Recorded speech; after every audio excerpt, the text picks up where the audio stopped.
தலா வருமானம். உலக வங்கியின் அறிக்கையின்படி நாடுகளின் வருமான அளவீடுகள் கீழ்க்கண்டவாறு புதியதாக வகைப்படுத்தப்பட்டுள்ளது. வரிசை எண் நாடுகளின் வகைகள். தலா வருமானம்.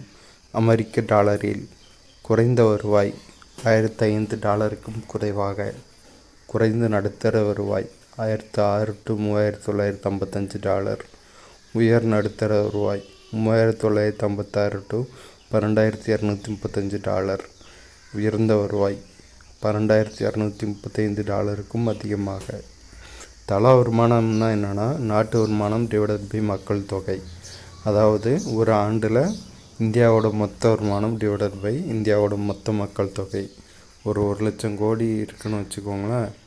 ஒரு 1,00,000 கோடி டிவைடட் பை 140 கோடி. இதில் எவ்வளோ கிடைக்குதோ இதுதான் இந்தியாவோட தலா வருமானம். 1,00,000 கோடிங்கிறது ஒரு எக்ஸாம்பிளுக்காண்டி சொன்னேன்.